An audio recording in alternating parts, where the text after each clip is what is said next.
Crash और AD आज भी हमेशा कुछ ना कुछ एडवेंचरस करता ही रहता था। एली उनकी बड़ी बहन होने के कारण उसे हमेशा से ये सब करने से मना करती थी। क्रैश एडी से कहता है कि तुम्हें नहीं लगता है एडी हमें कुछ ज्यादा ही कंट्रोल करती है, क्यों ना हम यहाँ से चले जाएं और अपनी जिंदगी अपनी शर्तों पे जिए। वो सोच कर ही खुश हो रहे थे कि क्या लाइफ होगी, ना कोई रोकने वाला, वो अपनी जिंदगी के खुद मालिक होंगे। तभी उनके नीचे का बड़ा सा बर्फ टूट जाता है और वो गिरने लगते हैं। एली उन्हें ढूंढ रही थी। सिड, डियागो और मैनी भी वहीं बैठकर आराम कर रहे थे। तभी वो देखते हैं उनकी तरफ बर्फ गिरता हुआ आ रहा है। वो सब वहां से भागकर अपने आप को बचाते हैं। मैनी और डियागो इसके लिए उन दोनों पे गुस्सा करते हैं। तब एली आकर उसे बचाती है। डियागो उन दोनों से कहता है अगर एली नहीं होती तो वो उन दोनों को कब का निपटा चुका होता। क्रैश और एडी कहते हैं अगर एली ना होती तो वो दोनों मजे से अपनी जिंदगी जीते। मैंने उन्हें कहता है तुम लोग अकेले सर्वाइव नहीं कर पाओगे, तुम्हें हमेशा किसी की जरूरत ही पड़ेगी, क्योंकि ना तो तुम अपने से अपना खाना ढूंढ सकते हो और ना ही किसी प्रेडेटर से अपनी हिफाजत कर सकते हो। तुम्हें हर मुसीबत में मरे हुए होने का नाटक करना आता है बस। वो दोनों कहते हैं अब बस बहुत हुआ, वो और अपनी बेइज्जती बर्दाश्त नहीं कर सकते। और रात में जब सब सो रहे थे तो वो दोनों एली को आखिरी गुड बाय बोलकर निकल जाते हैं अपनी जिंदगी खुद बनाने। सुबह एली उठकर देखती है उसके भाई जा चुके हैं। वो मैनी को कहती है ये सब उसकी वजह से हुआ है। वो सब लोग उन्हें ढूंढने के लिए निकल जाते हैं। वो दोनों एक बर्फ के टूटने से अंदर चले जाते हैं। उन्हें वो जगह पहचानी सी लग रही थी, ये तो लॉस्ट वर्ल्ड जाने का रास्ता था। वो आगे बढ़ जाते हैं। वहाँ गुफा में ऑर्सन नाम का एक डायनासोर था जिसके पास उसके पालतू रैप्टर थे। वो रैप्टर को उन्हें पकड़ने भेजता है। वो दोनों भागते भागते वहां से नीचे गिर जाते हैं और पहुंच जाते हैं लॉस्ट वर्ल्ड में। वो जगह वो वापस से आकर बहुत खुश थे। तभी एक बड़ी सी मकड़ी उन्हें खाने के लिए उनके पीछे आती है। वो भागने लगते हैं। तभी वहां बक आता है और उन्हें वहां से बचाकर ले जाता है। वो अपने हीरो बक को देखकर खुश हो जाते हैं। बक उनसे पूछता है कि तुम लोग यहाँ कैसे। तब वो लोग बताते हैं कि वो लोग अपनी जिंदगी जीना चाहते हैं, वो भी अपनी शर्तों पे, बिल्कुल उसकी तरह। बक उन्हें वापस उसके फैमिली के पास छोड़ने के लिए जाता है, पर वो देखता है गुफा के एग्जिट पे एक बड़ा सा पत्थर रखा हुआ है। ऑर्सन वहां आता है और उन्हें बताता है कि ये पत्थर उसने रखी है ताकि उसके जैसे और कोई यहाँ ना आ पाए। वो कहता है कि उसका दिमाग सबसे बड़ा है और वो सबसे बहादुर है, इसलिए लॉस्ट वर्ल्ड पे वो बहुत जल्द कब्जा करेगा। उसके रैप्टर वहां आ जाते हैं। वो क्रैश और एडी को मारने वाले थे। बक उन्हें किसी तरह उससे बचाकर ले जाता है। बक उन्हें लेकर अपने गुफा में जाता है। वो जगह बिल्कुल उन दोनों के सपने वाला घर जैसा था। वो बक से कहते हैं कि क्या वो भी उनके साथ वहीं रह सकते हैं।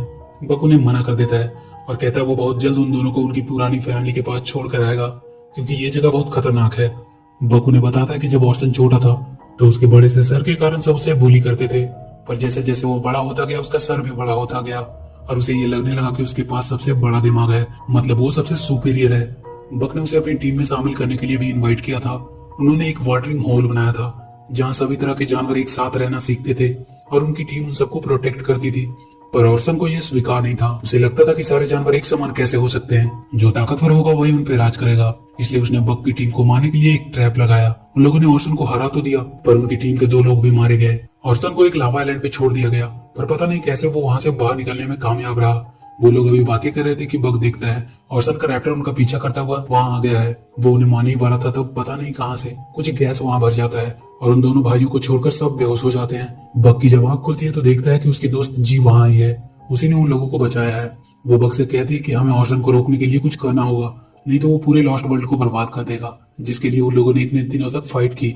बक और जी कभी भी एक चीज पे एग्री नहीं होते थे, वो हमेशा से बहस करते रहते थे। बक देखता है वो रैप्टर वाटरिंग होल की तरफ जा रहे हैं। बक जल्दी से जाकर वहां के सारे जानवरों को सावधान करता है और उन्हें उन रैप्टर के मुंह करने वाला बनने से बचाता है। वो देखते हैं ऑर्सन ने रैप्टर की बहुत बड़ी सेना बना चुका है। वो अकेले उन सबसे नहीं लड़ सकते। वो वहां से भाग जाते हैं। वो एक प्लान बनाते हैं और अपनी बोट पे बैठकर लॉस्ट लगून जाने के लिए निकल जाते हैं।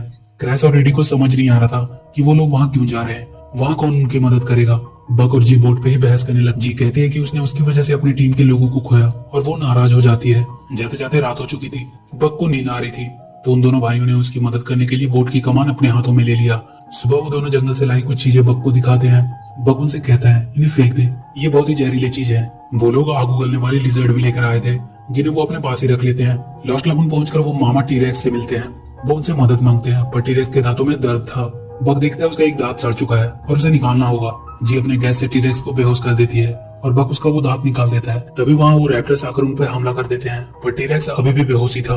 वो उसे उठाने की कोशिश करते हैं और किसी तरह वो उठती है, पर अभी भी उसे हैंगओवर था। वो फिर से गिर जाती है। ऑर्सन और उसके रैप्टर अब उन्हें पकड़ने लगते हैं। वो चारों तरफ से घिर चुके थे। बक जी और उन दोनों को वहां से निकलने को कहता है और अपने आप को ऑर्सन के हवाले कर देता है। ऑर्सन उसे एक केज में बंद करके चला जाता है। वो उसे वाटरिंग होल में ही मारना चाहता था ताकि सारे जानवर इससे एक सबक ले। जी क्रैश और एडी के साथ मिलकर बक को छुड़ाने का प्लान बनाते हैं। जी उन्हें लड़ने के कुछ तरीके सिखाती है और वो तीनों उन रैप्टर्स के पीछे जाते हैं। वो देखते हैं वो लोग बहुत जल्द बग को मारने वाले हैं, उन्हें जल्दी कुछ करना होगा। क्रैश और एडी को ढूंढते ढूंढते उसकी फैमिली भी उस गुफा तक पहुंच चुकी थी। मैनी और एली उस पत्थर को वहां से हटाते हैं और वो लोग लॉस्ट वर्ल्ड में इंटर करते हैं। उन्हें वहां मामा टीरेक्स मिलती है। वो उन लोगों को लेकर वाटरिंग होल की तरफ जाती है। यहाँ ये तीनों उन रैप्टर से भिड़ जाते हैं। ऑर्सन बग का केज नीचे फेंक देता है, पर जी उसे नीचे गिरने से बचा लेती है। टीरेक्स भी सबको लेकर वहां पहुंच जाता है। उन लोगों को विश्वास नहीं हो रहा था। क्रैश और एडी को ऐसा मुकाबला करते देखकर उन दोनों ने सच में प्रूव कर दिया कि वो अकेले भी बहुत कुछ कर सकते हैं। वो लोग भी उस रैप्टर से लड़ने लगते हैं, पर बहुत जल्द क्रैश और एडी रैप्टर से गिर जाते हैं। तभी क्रैश देखता है कि ऑर्सन आग जलाकर अपने रैप्टर्स को कंट्रोल करता है। वो दोनों अपने आग उगलने वाले लिजर्ड को निकालते हैं और उनकी आग को देखकर वो सारे रैप्टर्स उनके कंट्रोल में आ जाते हैं। टीरेक्स ऑर्सन को वहां से दूर फेंक देती है। अब सारे रैप्टर्स ऑर्सन को ही मारने के लिए उनके पीछे जाते हैं। क्रैश और एडी एली से गले मिल जाते हैं और वो उसे सॉरी बोलते हैं ऐसे भाग जाने के लिए। एली उन दोनों को बग के साथ वहीं रहने देने को मान जाती है जहां वो अपनी जिंदगी जी सके, और एली अपनी बाकी सभी फैमिली के साथ वापस चली जाती है और ये मूवी यहीं खत्म हो जाती है।